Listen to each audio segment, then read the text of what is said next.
Assalamualaikum warahmatullahi wabarakatuh. Perkenalkan, nama saya Suryani. Saya salah satu dosen untuk mata kuliah statistik. Pada kesempatan kali ini saya akan membahas mengenai metode statistik non-parametrik. Jadi seperti yang pernah saya jelaskan untuk statistik itu ya, dibedakan menjadi dua, ada statistik parametrik, ada statistik non parametrik gitu ya. Nah, untuk statistik non parametrik ini sendiri, jadi dia itu suatu metode yang jauh lebih longgar daripada yang statistik parametrik. Jadi kalau di statistik parametrik ada beberapa hal yang harus dipenuhi ketika kalian ingin menganalisis atau menguji hipotesis dengan menggunakan metode statistik parametrik. Nah, untuk metode non parametrik ini ya. Jadi dia adalah uji statistik yang kita tuh tidak memerlukan adanya asumsi-asumsi mengenai sebaran data populasi. Nah, kalau kalian ingin menguji statistik parametrik, datanya itu kan sebaran datanya ini kan harus berdistribusi normal terlebih dahulu ketika kalian ingin melakukan pengujian hipotesis dengan menggunakan statistik parametrik. Tapi ketika kalian ingin menguji si pengujian hipotesis ini dengan menggunakan metode non parametrik, jadi sebaran data populasi itu tidak harus berdistribusi normal seperti itu ya. Kemudian ini juga kita bisa gunakan statistik non parametrik ini untuk data yang berskala nominal atau ordinal gitu ya. Kemudian atau kita bisa melihat dari jumlah datanya. Kalau jumlah datanya itu kecil atau ukuran datanya itu kecil, maka kalian juga bisa menggunakan metode statistik non parametrik ini dalam melakukan pengujian hipotesis seperti itu ya. Nah, di sini ada 3 hal yang saya jelaskan. Ada uji tanda, ada uji Wilcoxon, kemudian ada uji Mann-Whitney. Nah, untuk uji tanda dan uji Wilcoxon ini, itu kita kenakan untuk data yang dependent. Jadi dia saling berhubungan gitu ya. Jadi kalian tepatnya itu pakai uji tanda atau pakai uji Wilcoxon. Kalau seandainya datanya itu independen, maka kalian pakainya uji Mann-Whitney gitu. Nah, ini adalah prosedur ketika kalian melakukan uji tanda. Jadi seperti biasa ya, kalau kalian melakukan pengujian hipotesis, kalian harus merumuskan hipotesis terlebih dahulu. Kemudian biasanya kita harus juga menetapkan alfanya berapa yang kita gunakan. Kemudian baru kalian cari tanda perbedaan antara observasinya gitu ya. Nah, kemudian kita jumlahkan tanda positif dan tanda negatifnya. Kemudian kita cek apakah jumlah sampelnya kecil. Kalau kalau iya, maka si R itu adalah jumlah tanda yang paling sedikit. Tanda apa sih, Bu? Tanda positif sama tanda negatifnya. Jadi R itu adalah jumlah yang paling sedikit. Kemudian kalian lihat tabel probabilitas binomial. Jadi di sini kita pakai tabel binomial ya. Kemudian setelah itu kita membandingkan si probabilitas binomialnya tersebut dengan alfa. Jadi yang kita lihat itu adalah perbandingan si alfa sama si tabel binomialnya gitu ya. Nah, baru kita ambil keputusan dan kesimpulan. Akan tetapi kalau jumlah datanya besar ya, maka ke sini harusnya. Nah, kalian harus rumuskan pengambilan keputusan di mana dengan hitung rasio kritisnya ya, itu rumusnya seperti ini. Nah, yang kita bandingkan itu CR dengan aturan pengambilan keputusannya. Seperti itu ya kira-kira. Untuk lebih jelasnya, kalian perhatikan contoh berikut. Sebuah restoran ayam goreng telah mengembangkan sebuah resep baru untuk adonan tepung ayamnya. Departemen pemasaran hanya ingin melihat apakah resep baru tersebut lebih enak daripada resep sebelumnya. Jadi kita akan membandingkan antara resep baru dan resep yang sebelumnya ya, tentang adonan tepung ayam. Ini kita lagi berbicara di restoran ayam goreng ya. Nah, kemudian ternyata di sini dia itu tidak tertarik pada tingkat rasa atau kenikmatannya ya. Kemudian untuk melihat perbedaan antara resep baru dan resep lama, maka kita ambil 10 konsumen gitu ya yang kita pilih secara acak. Kemudian si konsumen ini diberikan resep baru dengan resep lama ya, di mana dia akan memberikan skornya itu 1 sampai 10. Untuk 1 yang sangat buruk dan 10 sangat baik Nah, ternyata 10 konsumen itu memberikan penilaian yang seperti ini. Jadi Arman, Budi, Claudia misalkan. Arman resep lama memberikan 3, kemudian resep barunya memberikan 9. Berarti dia lebih menyukai resep baru daripada yang resep lama. Kemudian yang Budi memberikan resep lama sama resep baru itu sama saja. Jadi menurut dia resep lama dan resep baru itu ya sama-sama enaknya gitu ya. Begitu seterusnya. Nah, kalian diminta untuk melakukan pengujian apakah rasa baru itu tidak memperbaiki rasa daging ayam, di mana alfanya diberikan 5% di sini ya. Jadi seperti sebelumnya, ketika kita melakukan pengujian hipotesis, kalian harus melakukan perumusan hipotesis ya. Jadi di sini saya ambil H0-nya itu adalah 0,5, artinya resep baru itu tidak memperbaiki rasa daging ayam.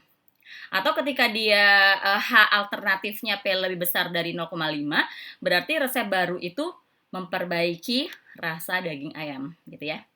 Jadi ini uji satu arah ya kalau seandainya kita berbicara tentang uji satu arah atau dua arah. Tapi karena nanti kita perbandingan dengan si tabel binomial, jadi ini tidak terlalu kita perhatikan ya. Dari soal kita tahu alfanya 0,05, kemudian kita akan susun pasangan observasi dan menentukan tanda positif negatifnya gitu. Ini resep lama, ini resep baru gitu ya. Tanda pendekatannya itu saya di sini rumusnya ya, yang saya gunakan itu resep baru dikurangin resep lama gitu ya. Sehingga 9 dikurangin 3, 6 ya, positif. Kita tidak memperhatikan nilainya ya. Di sini hanya karena tadi si yang owner restorannya itu tidak memperhatikan rasanya. Jadi yang dia perhatikan hanya ingin tahu apakah resep yang baru ini memperbaiki resep yang lama gitu ya. Jadi yang kita lihat itu hanya tandanya saja, positif, 0, positif, positif, negatif gitu ya, dan seterusnya. Nah, ketika kita perhatikan, jadi yang kita hitung N-nya itu adalah jumlah dari tanda positif dan tanda negatifnya. Maka N-nya 8. Gitu. Nah, kemudian kalian karena di sini datanya kecil gitu ya, maka nanti R itu adalah jumlah tanda yang lebih sedikit. Jadi kalian bandingkan antara jumlah positif, tanda positif dan jumlah tanda negatif. Yang positif di sini ada 6, yang negatif ada 2. Nah, karena jumlah negatif lebih sedikit, maka R-nya 2. Seperti itu, ya. Nah, setelah itu baru kalian menentukan probabilitas hasil sampel yang diobservasi. Nah, kita ketahui N-nya 8, R-nya 2, dan tadi saya ambil P-nya 0,5 ya, jadi seperti itu. Nah, kemudian kita cek tabel binomialnya. Nah, di sini adalah tabel binomialnya dengan N-nya 8, kemudian R-nya 2, berarti dia ada di baris ini ya. Karena R-nya karena P-nya 0,5 yang di sana berarti di pojok kanan ya. Jadi 0,2 jadi 2. Nah, ini nilainya 0,111445 gitu. Nah, gitu ya. Jadi 0,1445. Ingat di sini yang kita gunakan adalah tabel binomial kumulatif. Makanya PX kurang dari sama dengan 2 ya. Nah, sehingga artinya begini, karena nilai dari tabel binomialnya itu kurang dari probabilitas hasil sampelnya, di mana tadi probabilitas hasil sampelnya itu oh ya maaf ya, jadi yang kita bandingkan itu adalah tabel binomial sama perumusan hipotesis gitu.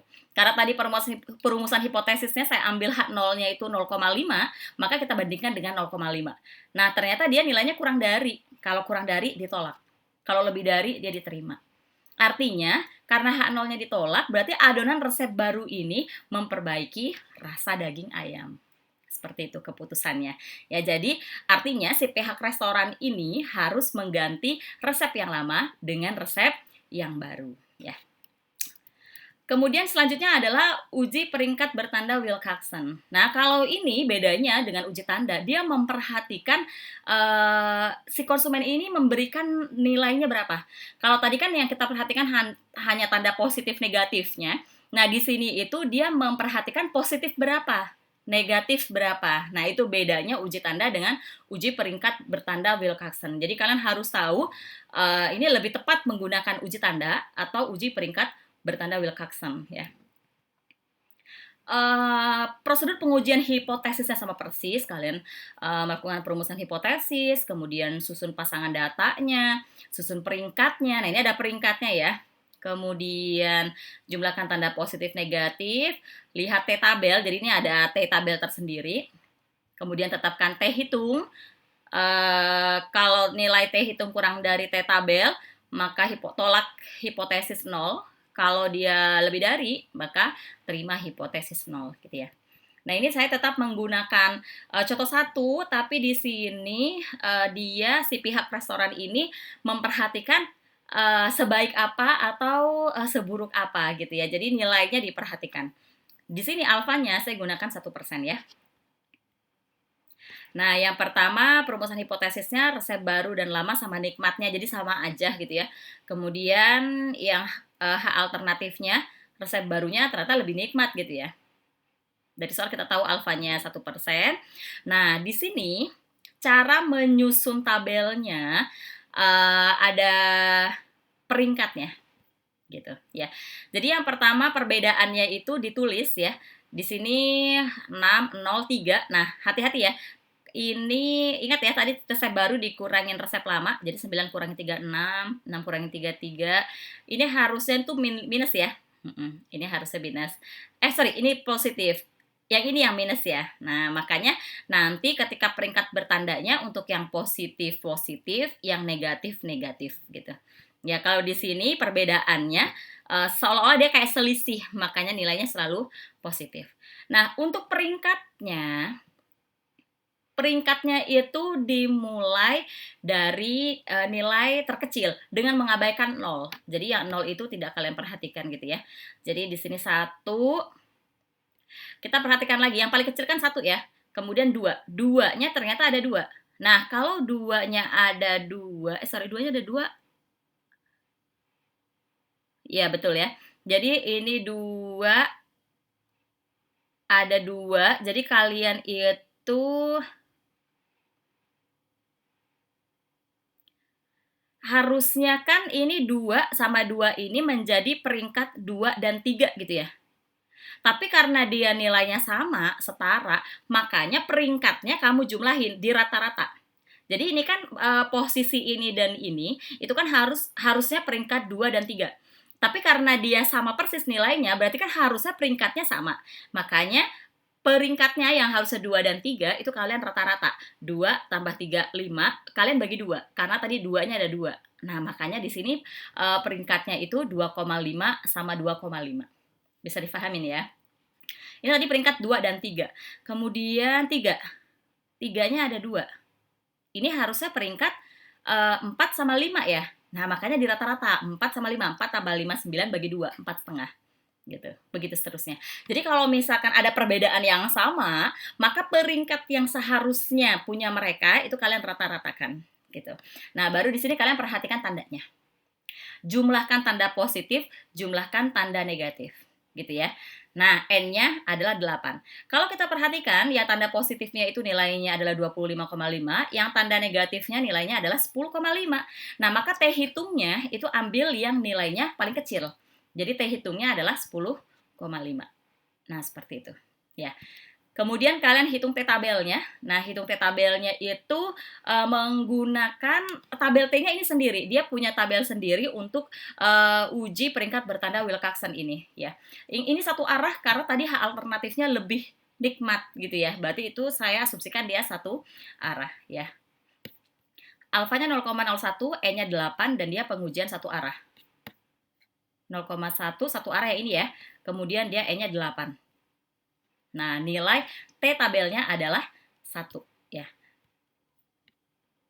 Nah, seperti itu. Baru kita bandingkan antara T hitung dan T-tabel. Karena T hitung lebih besar dari T-tabel, maka H0-nya diterima. Artinya resep baru itu memberikan perbaikan. Ini H0 diterima, berarti resep baru itu tidak memberikan perbaikan rasa yang berarti atas adonan resep lama. Jadi ternyata ketika kita lihat penilaian daripada konsumen tersebut, ternyata resep barunya itu tidak memberikan perbaikan rasa yang berarti atas resep lamanya ya.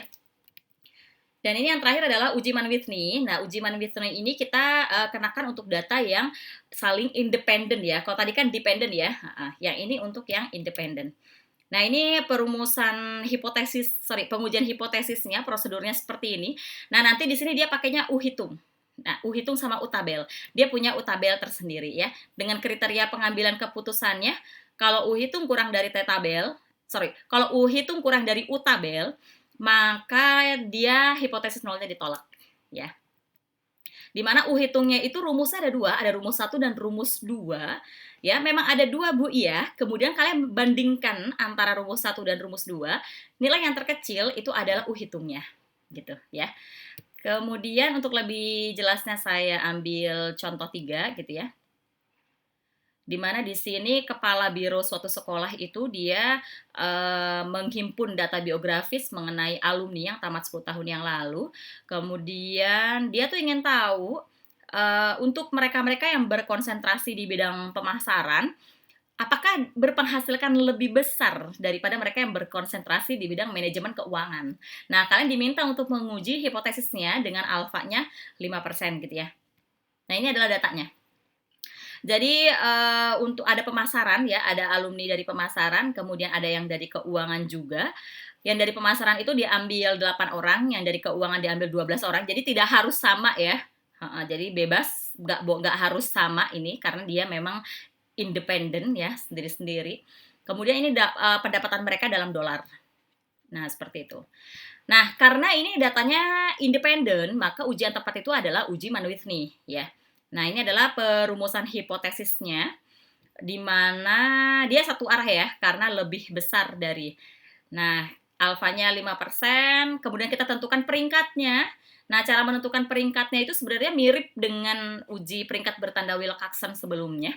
Jadi kalian itu langsung melihat, yang dibandingkan ini semuanya ya, bukan ke pendapatan sendiri, bukan keuangan sendiri, bukan pemasaran sendiri, tapi ini dilihatnya semuanya. Misalkan kita cek, paling kecil nilainya siapa? Paling kecil ternyata pendapatannya ini ya, si O ya. Nah, 16,8. Nah, ini peringkatnya 1 gitu. Kemudian kita cek lagi, siapa lagi yang kecil nih? Nah, 17,3. Ini peringkat yang kedua. Kemudian peringkat ketiganya 17,8 seperti itu. Ya, jadi kita bandingkan semuanya ya, antara pemasaran sama keuangan, bukan masing-masing. Kemudian R1-nya itu adalah jumlah peringkat dari si pemasaran, kemudian R2 itu adalah jumlah peringkat dari keuangan ya. Nah, setelah itu kalian cari U tabelnya. Nah, U tabelnya itu alfanya 0,05, N1-nya 8, N2-nya 12 dan dia satu arah ya. Kita cek U tabelnya, N1-nya 8 di sini, N2-nya 12 mana? Nah, ini ya.